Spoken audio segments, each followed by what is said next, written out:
amazing. You are at the Rotary Club of Fort Worth, and today we especially remember the Alamo. February 24th, 1836, Colonel William Travis issued the call for help. Santa Anna's 5,000 troops were surrounding several hundred Texans, and the answer when their bold shot came, or when the call for surrender came, they replied with a bold shot, and the reply, victory or death. So a story that Texans still thrill to. Welcome today. Let's start with an invocation to Jade Miller, Superintendent, Rocket Public Schools of Texas, and Wesley Gentle on the piano for the anthem. Good morning. Please bow your head. Dear God, thank you for this day. Thank you for the fellow Rotarian. We ask that you bless this time for the strengthening of our intellect and our soul, and the food for the strengthening of our body. Bless those who have prepared it, and make this time be as productive as it can. In your name we pray. Amen.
And now, Michelle Krim, President of Dynamic Development Strategies. If you could please join me to welcome our guests and visiting Rotarians. We're so delighted to especially have our young ladies from the Young Women's Leadership Academy. Michelle.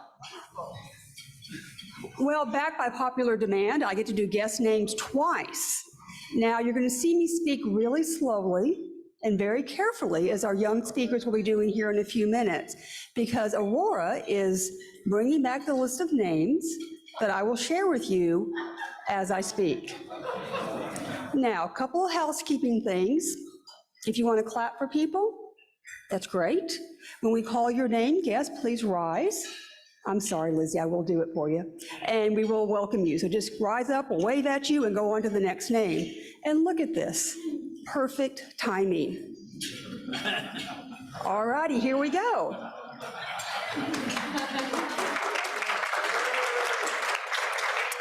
All righty, first is Lizzie Neal, a guest of Bill Fairley. Lizzie, no speech required. Next is Brendan Harrington, a guest of Pam Canal. Yay! Okay, we have two Rebeccas. Rebecca Rodriguez, a guest of Rebecca Montgomery. Oh, here's a good duo. Luke Jordan, guest of Chris Jordan. Okay, Carolyn, I can't quite read your last name, but you're a guest of Don Click. You gotta rise. There you go. Antonio Hansen is a guest of Jade Miller. Wonderful. Angie Carino is a guest of Crystal Valdez. There we go. And then that is all that I have, so thank you all very much. Thank you, Michelle. And while I'm giving out thanks, I especially want to thank our sponsor today, Patterson Law Group, Personal Injury Lawyers. Patterson Law Group is the largest personal injury law firm in Tarrant County. With roots going back to 1995, Patterson Law Group has successfully guided approximately 6,000 injured clients through the personal injury legal process. Patterson Law Group prides itself on being a community law firm owned and operated by lawyers who are dedicated to serving the people and interests of the community. Patterson Law Group's success is built on the foundation of client service, and attention to detail, not ridiculous TV ads. Personal injury is Patterson Law Group's bread and butter. They hope that you and your family never need their services, but if and when you do, Patterson Law Group is the right call. Thank you very much, Tennessee.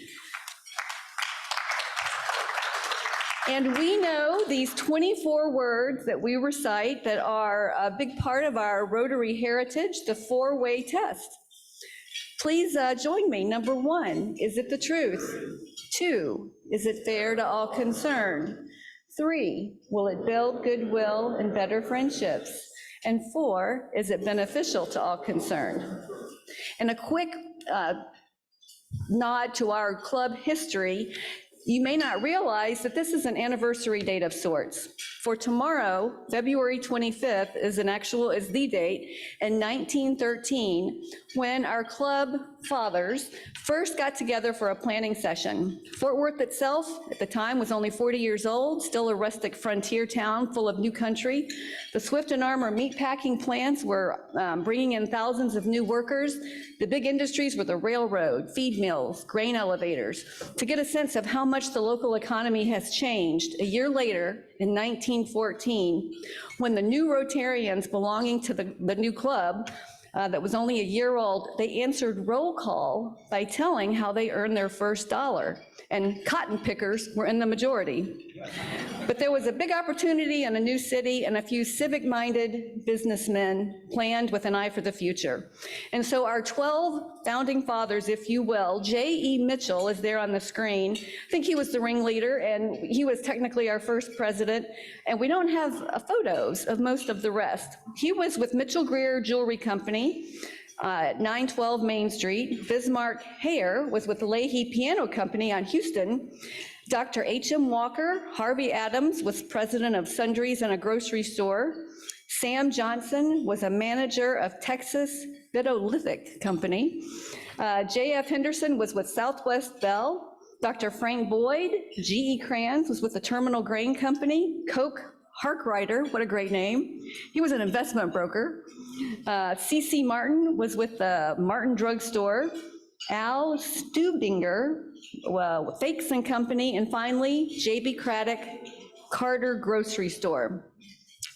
All but three of these 12 were listed on our original application to RI as directors or board officers. Sam Weatherford was president of our club when we celebrated our 50th anniversary in 1963, and I think Ken Barr was president when we celebrated the 75th on February 26, 1988. There was a dance and breakfast at Ridgely Country Club. One thing, some words to help us reflect on the founding of our club. This is a Paul Harris quote. "The true Rotary spirit is not the selfish one of trying to see how much you can get out of your fellow members, but the more altruistic one of trying to see how much benefit and good you can do for your fellow man, an ideal we still pursue." And now, we were originally to have Darren George, CEO of Mackenzie Eason, do the newscast, but there's been some sort of mix-up, and I believe Wesley Gentle is graciously stepping in, so let's see what happens.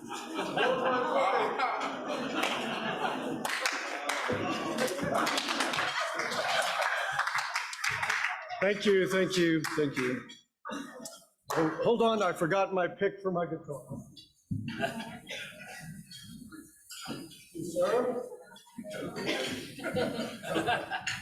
It's difficult standing at the last minute, but I was told by Sean that half of Rotary swoons over my voice, and the other half wishes you had my voice. So I'm happy to step in and sing a little diddly.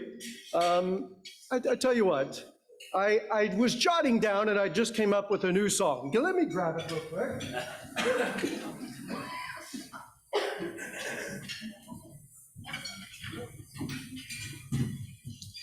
We've decided we're not singing about desserts anymore.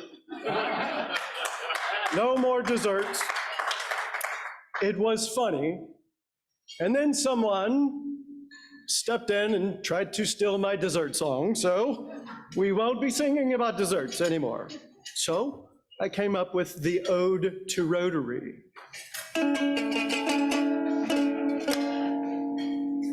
Let me get my voice warmed up. I wasn't ready for this.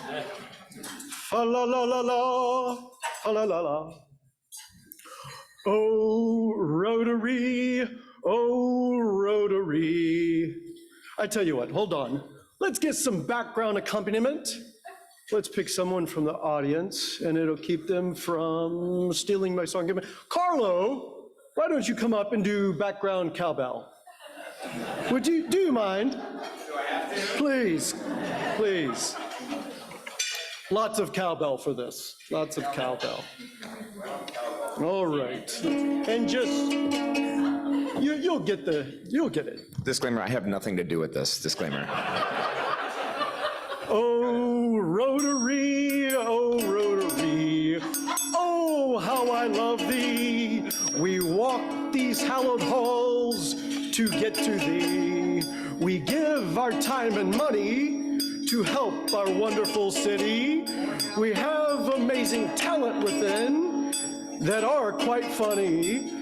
Mr. Fernando Acosta, who makes literally the bylaws funny.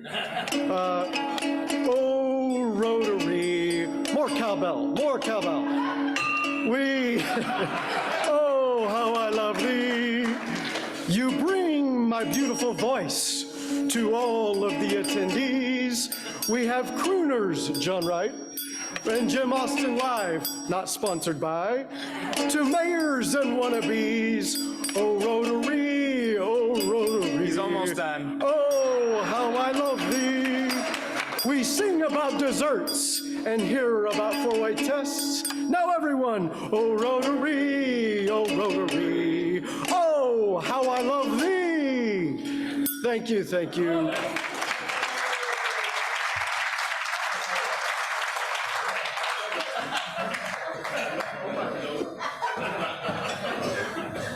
Well, thank you, Wesley. I wasn't sure if that was it. And for those of you, if this is your first visit, please come back. Please come back anyway. Now, we have a few announcements. Karen Vermeer-Fox with Quindigo. We have a business mixer coming up. We always like to get together for fellowship and, of course, networking, and we're just expanding our horizons. And Lauren Prier is not able to be with us, our social chairman, but we've got Karen. So a little more somber, but it's going to be free, so it'll be okay. On March 21st, Rotary Club and the Real Estate Council are going to gather together at Maple Craft Brewing for a gathering. It will cost you nothing, but if you would like a name tag, you should probably sign up, so we'll have one for you.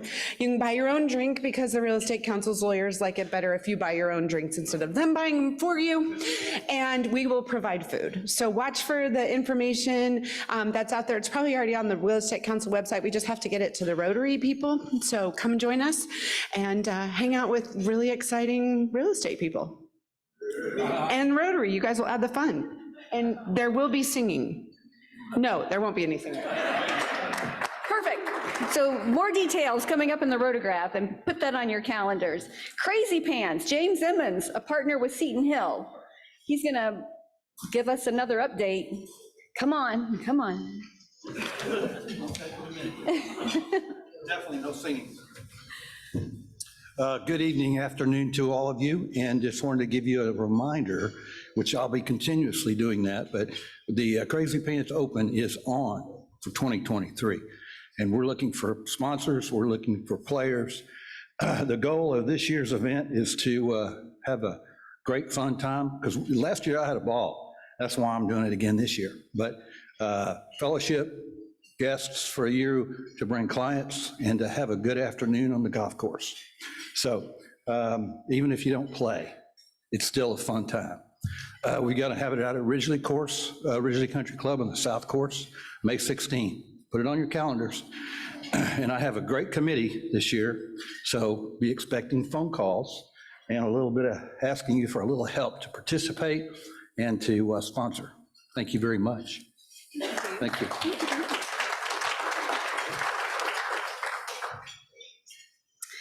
And now we have two new member introductions. If I could please have everyone approach the stage. Ronnie Spellman, proposer past President Carlo Capua.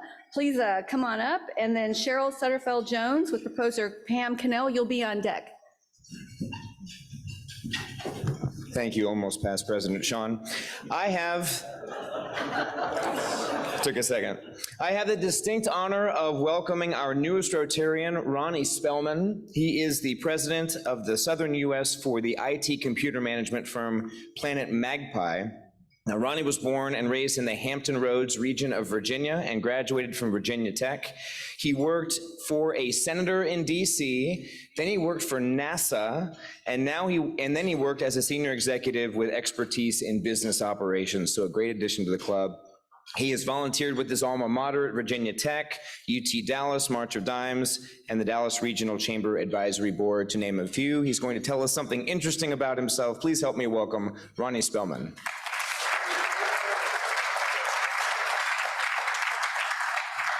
Well, they said to keep it to 60 seconds, so I don't know how interesting it can actually be.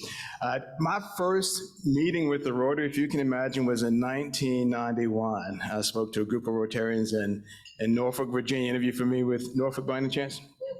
And so if you're in the military, you might be familiar with it. My last office was at Fort Monroe. Any of you Army veterans in here? Familiar with Fort Monroe? Yeah, so I grew up in a large military community, and it's been such an impactful part of my life. I'll tell you this one quick story. When I was young, I actually rode out on an aircraft carrier. So if you've never seen an airplane, a fighter plane land and take off on an aircraft carrier, it's absolutely an incredible experience. So those are the few new interesting things about me in 60-something seconds. It's good to be here.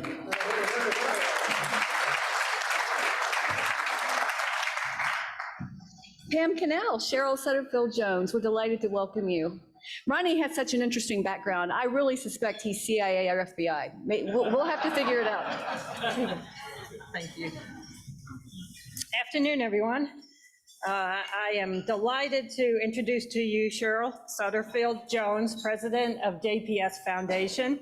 Before joining JPS Foundation, Cheryl served as CEO of the Frontiers of Flight Museum, CEO of the North Texas American Red Cross, and president and CEO of the Dallas Children's Advocacy Center.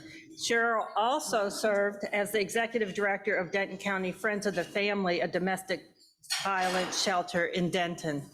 Cheryl is active in the community and serves on many boards and commissions. She was a member of the Dallas Downtown Rotary Club since 2002 and is a Paul Harris Fellow.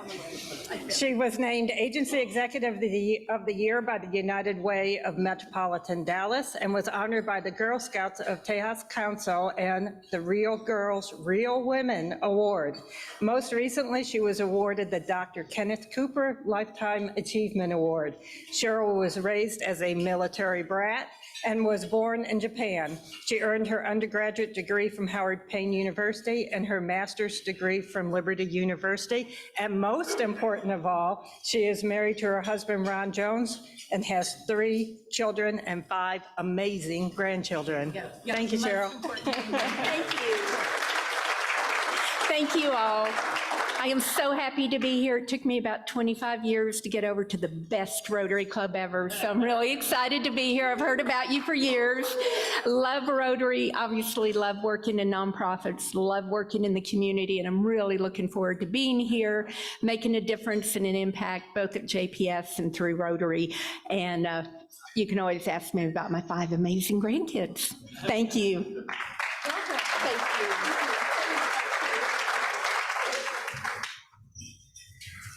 And now, let's get on with why we are really here. We all know the future of our country is our youth, and particularly the future of Rotary are perhaps some of these young women sitting right here who are standing up today to talk about the 4-way speech contest. Tennessee Walker, partner with Pattison Law Group, he's the chairman of the day to get proceedings underway.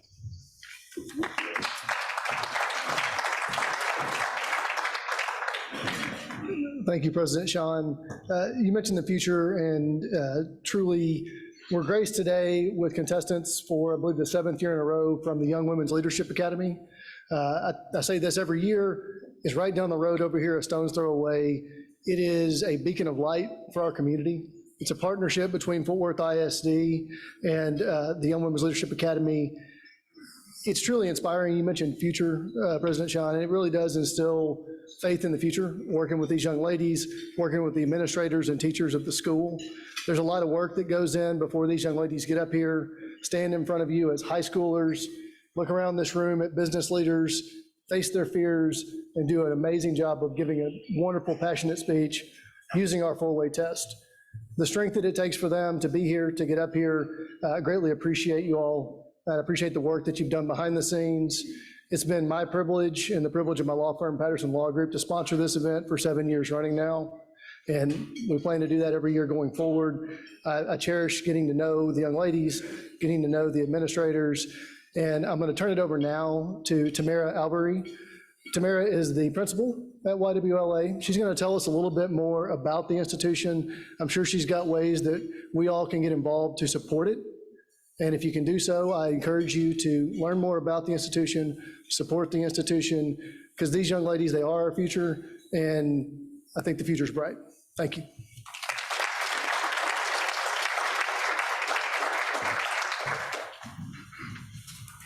Good morning, everyone. My name is Tamara Albury, and I'm the principal of Young Women's Leadership Academy. I would like to thank the Rotary for the partnership over these last several years. The last 7 years, it's been really a joy to see our students just excel in this role of public speaking, one of the things that people fear the most, right? And they're able to, as young people, to get up here and speak on something they're passionate about and really just shine like they do. I want to thank Tennessee Walker and the Patterson Law Group for sponsoring this event every year.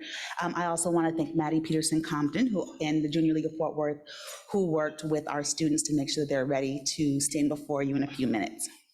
So Young Women's Leadership Academy is a stone throw away down the street. We opened our doors in 2010, and we are Fort Worth ISD school. We are an all-girls school. We're grades 6 through 12. We are a public-private partnership, so we're a partnership between Fort Worth ISD and a 501c3, and they secure funds to make sure our students are able to do things like go to the opera, go to the ballet, take a train to Dallas, things that really level the playing field when we're talking about leadership and what that looks like.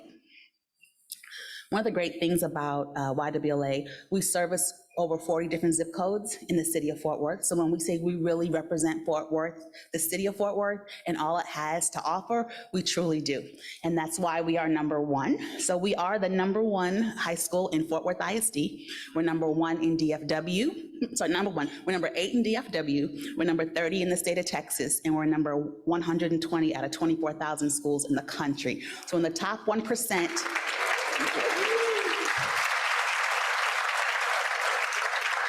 I always tell people we're the top 1% of all schools in the country, not because we say it, but because US News and World Report does. So, as I said, we are grades 6 through 12. We're a college prep school. We help students to not just go through college, but get to college, but go through college. Right now, we have students at MIT, at Smith, at Prairie View, at Spelman, at Howard, just really across the globe of the United States, and we prepare them to be true leaders in whatever capacity that they're in. We've also been highlighted in the Washington Post as an academically, one of the most academically challenging schools in the country, because our curriculum and our structure ensures that all of our students take AP classes. And I always like to share this story because I have a student, and she was on a webinar one day talking about how to prepare for college. And she came back and she just was so incredulous. And she said, "Did you know people have the choice to take AP classes?" I said, "You don't, so it doesn't matter." But that's what we do, is we normalize excellence in all that we do, and we make sure that our students are we realize their potential so that they're leaders of tomorrow.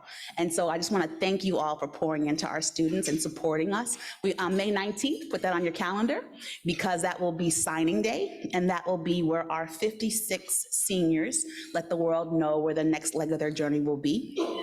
Currently, our 56 seniors, they've earned $4.3 million in academic scholarships. And right now they're at 243 acceptances. And so one of the things that we really pushed is that every last senior, at this point we're at 100% acceptance, so they've all been accepted to a 4-year college somewhere. Like I said, May 19th, we want to invite you all. to come and just see where they're going to go. And we're so excited. And the idea that we're able to be a part of the legacy of Fort Worth and prepare leaders of tomorrow to make sure that our students who traditionally have been marginalized, we are an all-girls school, so irrespective of race, our students are anywhere between singularly to triply marginalized, right? And so it's our job to make sure that we help to give them the skills to navigate that world so they can be in rooms that they traditionally have been denied access, be able to sit at tables and lead tables that they have traditionally not been allowed to be a part of. And so just thank you for being a part of that journey and all that we do. And I do have a list of things if you are interested in participating in what we're doing. Anything from speakers to, and also we started Interact this year, and we're working through that. And so that's another partnership with the Rotary, but there's so many things. I just think that it's so important for our students to see how the community of Fort Worth really pours into them, believes in them, and really wants them to be those leaders at those tables. So thank you so much.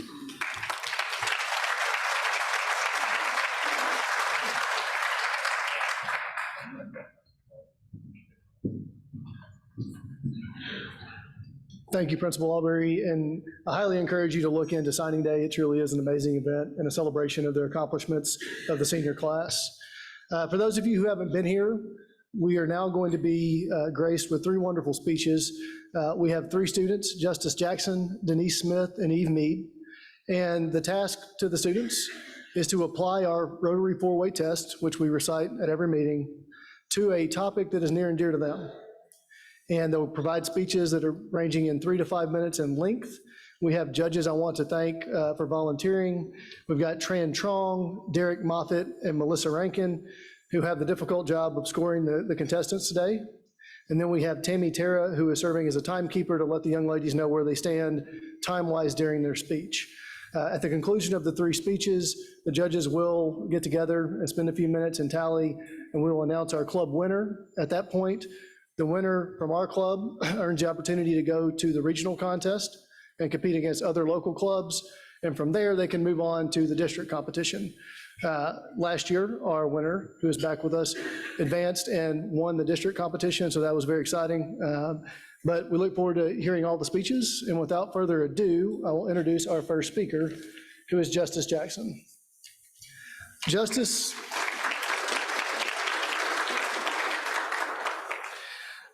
is a sophomore at YWLA. She enjoys sports and music and is involved in several extracurriculars, including student council, the Whiz Quiz team, and choir, where she performs in competitions. We might have needed you earlier.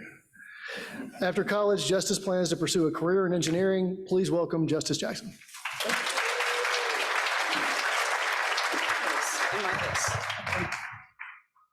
Oh, lovely.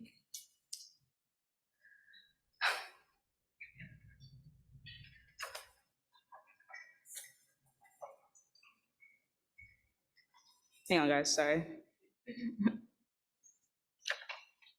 Okay. Imagine you're in the 3rd grade and your teacher is telling you for the first time that you'll be doing what's called a STAR test, which is a form of standardized testing that'll be used to evaluate how you measure up against your students and other peers throughout the district and in your school, as well as how well you've been receiving and using the information that's been provided to you throughout the school year. So you take the test, you get your scores in the summertime, and you find out that not only did you pass, but you got a score that exceeded what was the standard for passing. Exciting, right? A couple years go by, you're in 6th grade now, so you kind of have a good idea or like the drill of STAR testing, but now you're being introduced to more tests, like the ACT, the SAT, the LSAT, map testing, et cetera, et cetera. But now things have changed a little bit. Not only has the score that you have to get has increased to be able to pass the test, but now teachers are required to inform you that you have to pass this test in order to move on to the next grade. Another couple years goes by, we're mid-pandemic, and schools are releasing article after article talking about how they're struggling to help students with their mental health and education recovery from things that they may have regressed from the time that we lost during the pandemic. But boy, oh boy, did they know how to set up an online testing platform. Another couple years goes by, we're back in school, and what's here more than ever? Testing, yay. Love that, right? So today, I'm going to be analyzing whether or not we really need standardized testing in abundance.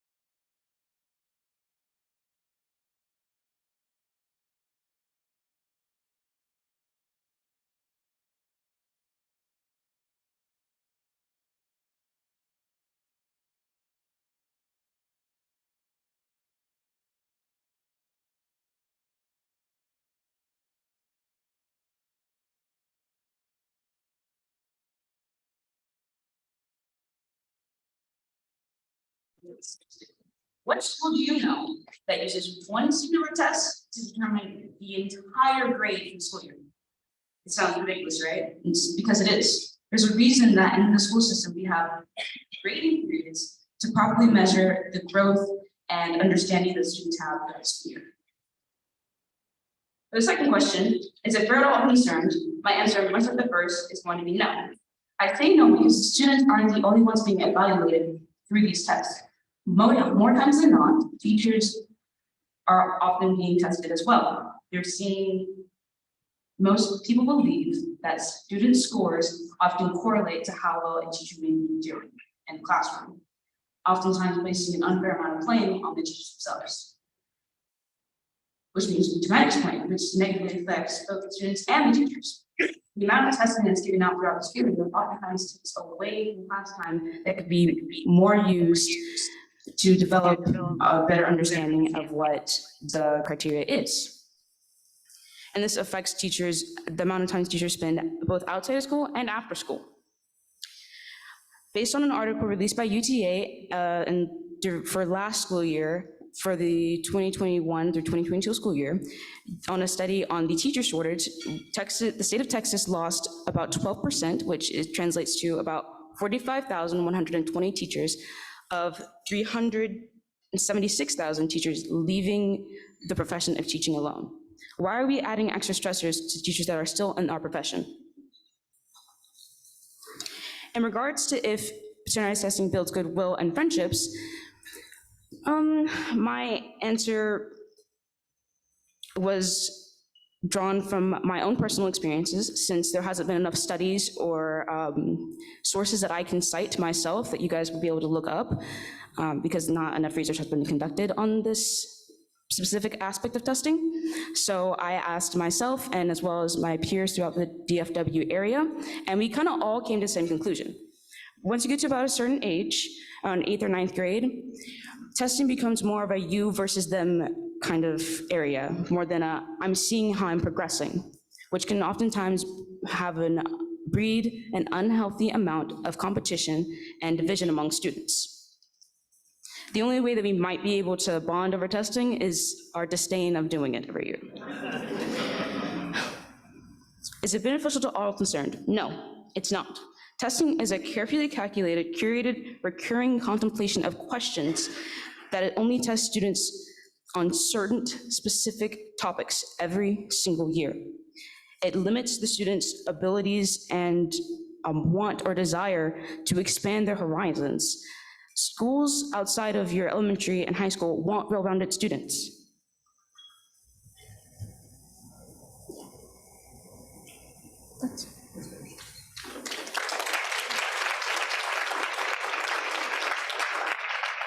Okay. When can students find the time to develop these said passions or interests outside of school if the only time that if the only free time that is provided to them is used to study for these tests? While I may not be a big fan of standardized testing, the Rotary test is one that I can get behind. It's one way that people of all ages can express and probably take into account specific different perspectives and outcomes for things that they're passionate about. which can then be used as a strong foundation to explore and expand and approach everyday problems. If schools want to develop students into functioning adults with complex problems that require complex solutions, then maybe the focus shouldn't be on who has the highest test scores. Thank you.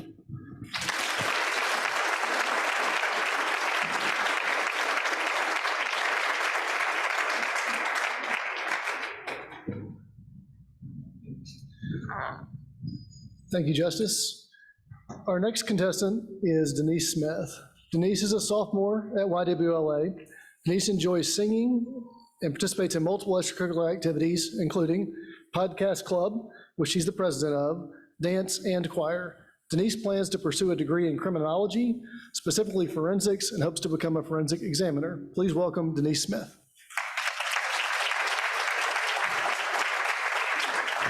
Starting off, good afternoon, everybody. I believe we can all agree that we remember the events of COVID, how we all felt secluded within the time. With this seclusion, many forms of mental health surfaced. Many students suffered, gaining forms of depression and anxiety. In 2021, 1 in 5 students contemplated suicide. 1 in 10 committed suicide. And after this, after COVID became more tame, students were thrown straight back into school, expected to go back to a normal that was now foreign. Many students in this time needed an outlet to be able to come to terms with their new norm. I will be using the 4-way test to show that with the implementation of mental health programs, these numbers previously stated could lower. Starting with, is the implementation of a mental wellness program in schools being beneficial the truth? According to Laura Meckler from the Washington Post, a survey released in 2022 documents the toll the pandemic has taken on students, with 7 in 10 public schools seeing a rise in children seeking services. Even more, 76% said staff had concerns of students experiencing depression, anxiety, and trauma. These numbers clearly show that mental wellness was a big factor in how students acted in school. Going on with this, it says, yet only about half of schools were able to provide students with care in these times. Only half. With only half of these schools being able to provide, the other half was not. And this left a lot of students in a low place with not a lot of senses of clarity. This leads me to the question to ask, did schools think this through? While nobody could fathom a global pandemic coming over us, did schools not have a way to implement a mental health program into these schools? Going to the next question, is this fair? Well, considering this is about students' mental health and the future of everything, yes, it is fair. And more than it being fair, we deserve it as the students. In 2021, more than 4 in 10 students felt persistently sad or hopeless, and nearly 1/3 experienced poor mental health. Me personally, I know many people who came out of COVID with social anxiety and depression just through seclusion. Going on to my next question is, will this build friendship and goodwill? Yes, it definitely will, especially considering not so long ago, it was a taboo to even talk about mental health. Well, yes, it was a thing. It wasn't something that is nearly as widely known as it is today. Think back to when you were in school, how you felt if you ever experienced depression or anxiety or just stress, and how you would have felt if there were people, students and teachers and adults alike, to just be there for you on the specificity of your issue and not just a textbook definition. And here we arrive to the last question. Will this be beneficial to all concerned? Considering this is concerned about students, yes, it is definitely beneficial. It gives students an outlet to grow and learn about their issues and be able to overcome those struggles. It is proven that student mental health is a crucial part of the educational system. It helps them build relationships, make decisions, and work together in an orderly fashion, giving these students a way to improve their positive mental health, just so they're able to go farther in their adulthood. 1 in 5 students have contemplated suicide. 1 in 10 have committed suicide. Think about that. Really, really think about that. Now think about a school system. No, a world where mental health, especially in children, is taken seriously. And not just based off of textbook information, but by the specificity of your symptoms and your issues and what you're experiencing. Thank you.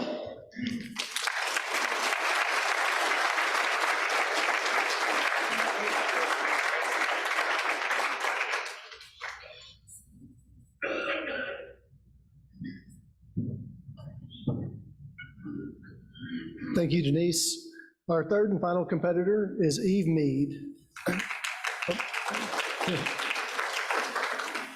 Eve is a sophomore at YWLA. She loves biology, playing the trumpet, and participating in extracurricular activities like whiz, quiz, and sports. Eve would like to pursue a degree in biology or education and dreams about having a career as a genetic counselor. Please welcome Eve.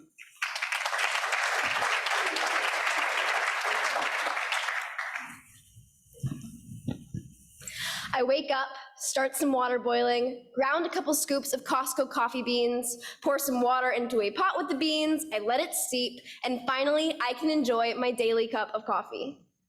If you also enjoy coffee, then you may be horrified to find out that its price may be driving the grower into poverty. And it's not just coffee. It's the cocoa in our chocolate, the sugar in our sodas, it is the cotton we are wearing. Hearing this may inspire guilt or regret, but let's be real. What can any of us do about these injustices? Well, an organization known as Fair Trade has been working to make the industries that create the products we need and love more ethical, and then certifies businesses that meet its standards. Sounds like a great solution, but is it? Can anything as complex as equality in the agricultural industry be solved by one organization? Today, I intend to examine the worth and benefit of fair trade using the Rotary's four-way test. Is it the truth? According to Fair Trade's website, its vision is a world in which all producers can enjoy secure and sustainable livelihoods, fulfill their potential, and decide on their future. Immediately after reading this lofty mission statement, I was extremely skeptical and wondered if fair trade truly impacts the world in the ways it suggests. To be fair trade certified, each step of a company's supply chain must be reviewed by an independent auditor to ensure that it conforms with fair trade standards. More than 71 countries and 1 million producer organizations are currently engaging in the fair trade movement, and this number increases every year. The amount of people involved is impressive, but is it actually impacting farmers, or is it any random company that's willing to pay the certification that profits? It turns out that because of the auditing system, fair wages do reach farmers, because in order to be certified, companies must show that they are paying farmers a predetermined minimum price for their product. Does fair trade truly impact farmers as it says it would? Well, not every grower is living the good life yet, but every day fair trade impacts more and more lives, and those impacts are truly good ones. Is it fair to all concerned? I feel that this question is important because it is fundamental in determining the worth and benefit of fair trade, as both the topic of this speech and this question share an adjective. The answer is not clearly cut. Fair trade's goal is to foster fair treatment towards the people at the bottom of the agricultural industry's food chain, and it does a pretty good job of that, but these are not the only people that fair trade affects. From the grower to the seller to you, the consumers, fair trade potentially has a massive impact on everyone's lives. That's not necessarily fair. Fair trade is selective of who it certifies. Only businesses that meet its standards are considered, meaning those that don't exploit their workers and don't use child labor, amongst other things. While fair trade works to improve the quality of growers' products, prices of fair trade merchandise tends to lean on the expensive side, and this can have unfair effects on the companies and everyday people purchasing them. Will it build goodwill and better friendships? I think the phrasing of this question is important because it is future-oriented. And as Winston Churchill once said, the farther back you can look, the farther forward you are likely to see. So I researched what fair trade has done to improve the communities it affects. Fair Trade has a supplemental program, Fair Trade Premium, which is extra money that Fair Trade gives to growers on top of the money they earn with their products. And it is meant to be spent to improve both individual growers and their communities' lives. For example, according to their website, one small African community used their Fair Trade Premium funds to build a water tower, ensuring consistent access to clean drinking water. Taking into account what Fair Trade has done to improve the communities it affects, I would say that yes, Fair Trade has done what it needs to do and will continue to both build goodwill and better friendships. We have arrived at the final question, and in a way, it sums up the answers that come with the others. Will fair trade be beneficial to all concerned? Yes. If fair trade is able to continue growing and touching more lives, then it will be beneficial to the people that we depend on for the products we take for granted. The four-way test means asking big questions about things that often go unnoticed. It means learning to care about not just what we think, but why we think it. This test has led me to believe that fair trade is a positive, world-changing resource for the people that we depend on. Fair trade is trying to honestly uphold its values, be equal and fair to those who need it, build goodwill and better friendships between growers and consumers alike, and fair trade is vastly beneficial to the people that make the world turn. Thank you.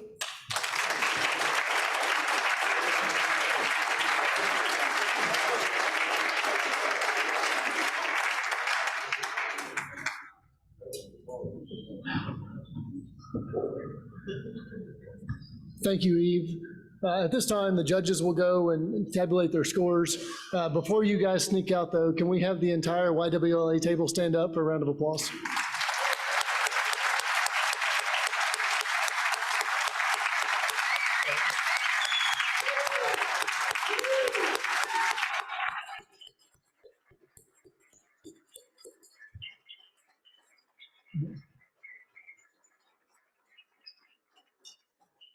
Now get some food. I know you're hungry. If you don't mind, stick around for a few minutes. We will announce our winner, who will get to represent our club at the next levels of the competition. Thank you all for being here, and I hope you enjoyed the show.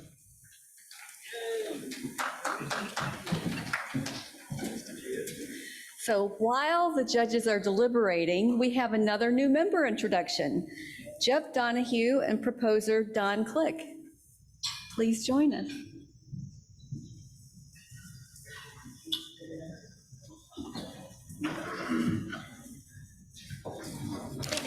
Good afternoon.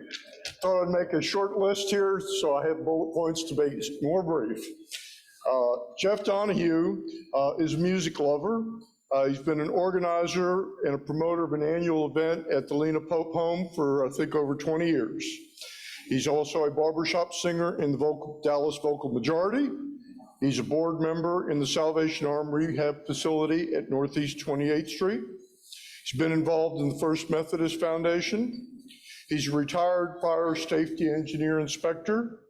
He's married to his high school sweetheart, Connie, and he's got 2 kids and 2 grandkids. Their names are Jennifer and Kim, and grandkids are Jack and Kyle. He was a past member of Rotary, but like all of us, COVID had some challenges, and as a cancer survivor, he took a little extra caution for a period of time, but he's back. One interesting item of humor, Jeff did join the Whitechapel Choir and went over and sang for the Pope in Rome.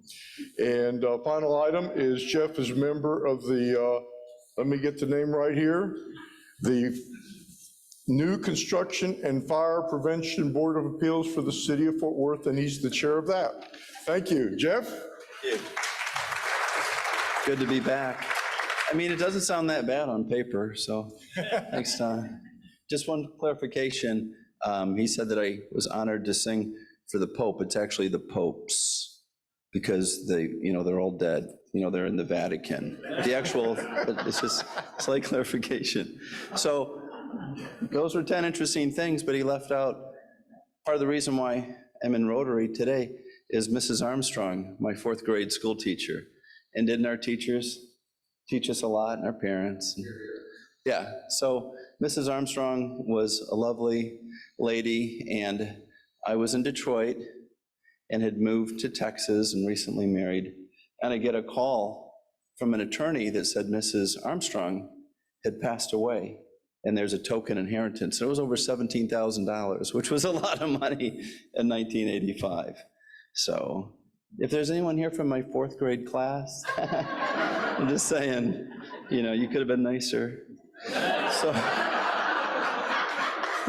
but she did fall, she was in the front of the class and did fall off her little, you know, she was in a little kid chair and everyone was laughing. I was like, golly, Mrs. Armstrong, are you okay?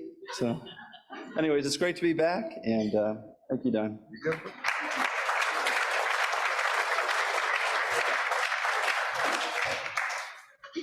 Thank you, Sean. While the judges,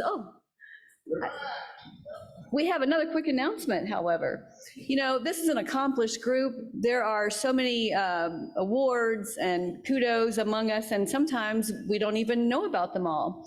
But one of our Rotarians has just received the highest recognition available in his industry. Systems Contractors News, the go-to publication of the audio-visual lighting industry, just interrupted the vacation of Chris Jordan and his wife Sue to tell them that Chris was being inducted into the magazine's Hall of Fame.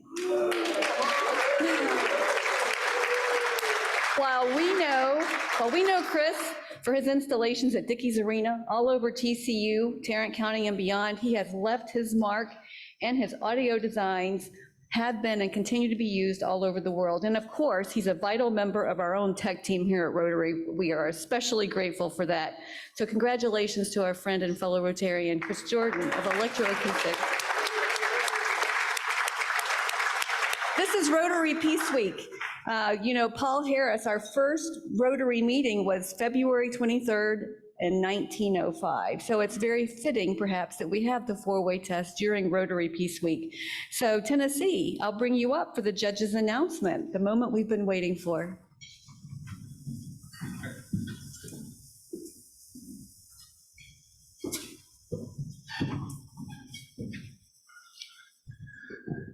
Thank you, young ladies, all three of you, fantastic job.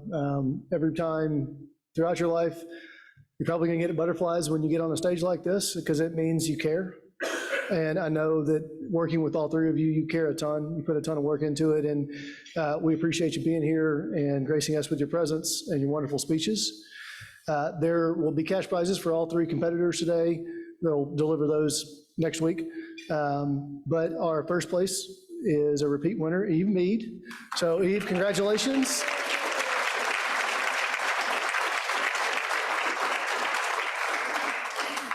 So you get to keep working on your speech and continue to represent our club, and we're very proud to have you as our representative. But again, thank you all. This is a wonderful event. I look forward to it every year, and that's all I've got. Thanks.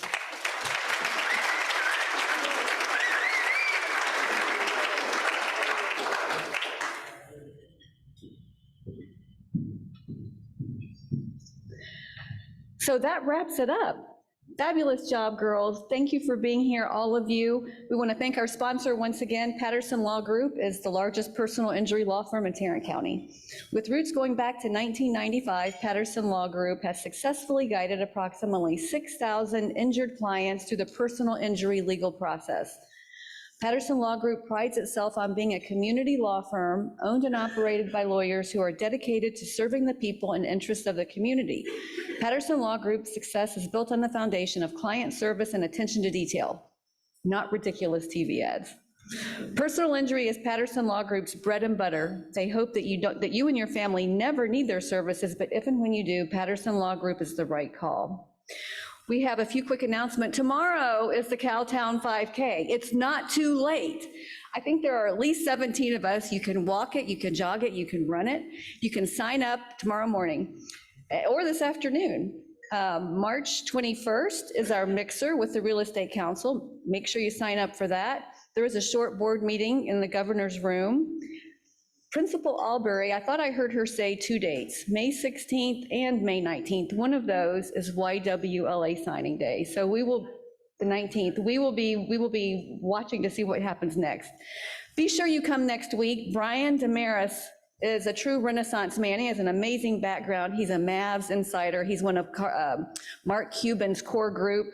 He has leveraged, taken companies public, earned millions, billions. He's an entrepreneur, a sportscaster, and he's very charity-minded. And he will be here next week, and the meeting is adjourned.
company, Girls Who Do Interiors, before we even graduated design school. And we turned to Chase for Business to build along with us. They had everything from banking to payment acceptance to credit cards all in one place. And with the Chase mobile app, our business is wherever we are. It's made for business owners who build to inspire. Learn more at chaseforbusiness.com. Make more of what's yours. Real customers compensated. Chase mobile is available for select mobile devices. Message and data rates paid by JP Morgan Chase Bank and member FDIC. It's the moment you've been waiting for. Game day. All those hours of practice, all that dedication and hard work will finally pay off. You're geared up, listening to your favorite pump-up playlist, ready to become a legend. And then... Don't let hemorrhoids ruin your life.